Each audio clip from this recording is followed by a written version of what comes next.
ముందస్తు ప్రణాళిక లేని సర్కారు ముందస్తు లీకులతో ప్రజలను తప్పుదోవ పట్టిస్తోందని ఆగ్రహం వ్యక్తం చేశారు బీఆర్ఎస్ నేత వాసుదేవారెడ్డి. బీఏసీ సమావేశం కాకముందే ప్రభుత్వం అసెంబ్లీ బడ్జెట్ షెడ్యూల్ ఖరారు చేయడం ఏంటని ధ్వజమెత్తారు. మార్చి 16 నుంచి 30 వరకు అసెంబ్లీ బడ్జెట్ సమావేశాలు నిర్వహించాలని కేబినెట్లో నిర్ణయించడం ప్రజాస్వామ్య విలువలను ప్రతిపక్షాల గొంతును తుంగలో తొక్కినట్టేనని మండిపడ్డారు.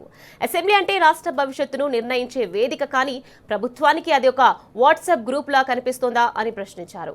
16న గవర్నర్ ప్రసంగం అంటున్నారు. అదే రోజున రాజ్యసభ ఎన్నికలు ఉంటాయి. 20న బడ్జెట్ అంటున్నారు. ఆ రోజునే రంజాన్ పండగ ఉండే అవకాశం ఉంది. అసెంబ్లీ నిర్వహణపై కనీసం గౌరవం లేకుండా నిబంధనలను పక్కన పెట్టి ప్రభుత్వం వ్యవహరిస్తున్న తీరు శాసనసభ సాంప్రదాయాలను కించపరచమేనని మండిపడ్డారు.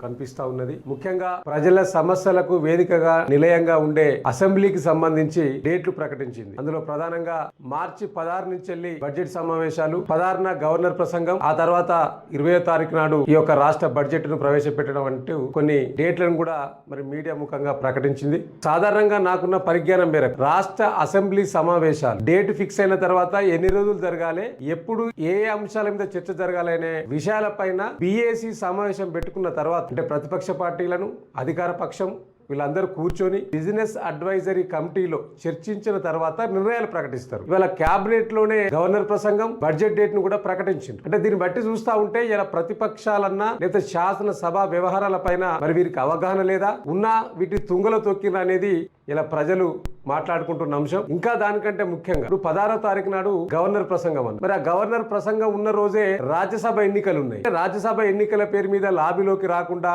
మీ యొక్క వైఫల్యాన్ని కప్పిపుచ్చుకోవడానికి ఆ రోజు గవర్నర్ ప్రసంగం పెట్టిండ్రు. లేదు 20వ తారీఖు నాడు బడ్జెట్ సమావేశాలు అంటున్నారు. మరి 20వ తారీఖు నాడు ఒక పక్క రాష్ట్రంలో ముస్లింలకు అతిపెద్ద పండుగ అయిన మరి రంజాన్ పండుగ ఆ రోజు ఉంటది అని చెప్పి వారు మత పెద్దలు చెప్తున్న సందర్భం. ఆ రోజు నిలవంక కనిపిస్తుంది, 20వ తారీఖు ఉండవచ్చు అని చెప్పి వారు చెప్తున్న సందర్భం. అంటే ఒకవేళ అది ఉంటే మళ్ళీ డేట్లు మారుస్తారా? అంటే ఒక రాష్ట్ర బడ్జెట్, ఒక రాష్ట్ర అసెంబ్లీ సమావేశాలు ఎప్పుడు నిర్ణయించాలనేది టూకీగా వట్టిగానే చెప్పడము, వాట్సాప్లలో మెసేజ్లు పంపించడం సీఎం ఆఫీస్ నుంచి వెళ్ళి ఆ తర్వాత సరిదిద్దడం చూస్తా ఉంటే వీరికి ఎంత నిర్లక్ష్యంగా ఈ రాష్ట్ర ప్రభుత్వ వ్యవహార శైలి మనకు కనిపిస్తా ఉన్నది. ఇకపోతే దానికంటే ఇంకా ముఖ్యమైనది కూడా ఉంది. ప్రభుత్వం యొక్క తీరు ముందస్తు ప్రణాళిక లేకుండా తీసుకుంటున్న నిర్ణయాలు తప్పుదోవ పట్టించే విధంగా ఉన్నట్టు కనిపిస్తా ఉన్నది. ఇవాళ ప్రధానంగా ప్రభుత్వ నిర్ణయాలు గాల్లో దీపాల్లో కాకుండా పక్కా ప్రణాళికతో నిర్ణయించుకొని ముందుకు పోతే బాగుంటుందనేది ప్రజల యొక్క ఆలోచన.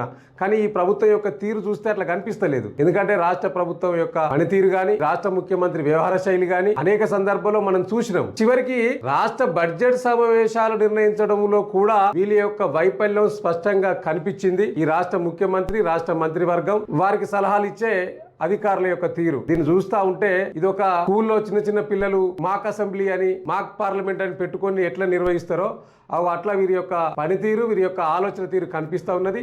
ఇప్పటికైనా రాష్ట్ర ప్రభుత్వం మరొకసారి ఆలోచన చేసుకోవాలి. ఇట్లాంటి అవగాహన లేని రాహిత్యం లెక్క డేట్లు ఇచ్చి ప్రజలను కన్ఫ్యూజ్ చేస్తూ పండుగ ఉన్నా కూడా దాన్ని పక్కన పెట్టి నిర్ణయాలు తీసుకోవడం చూస్తూ ఉంటే ఇదంతా ప్రజలే నిర్ణయిస్తారు. ఇక ఏం జరగాలనేది చూద్దాం.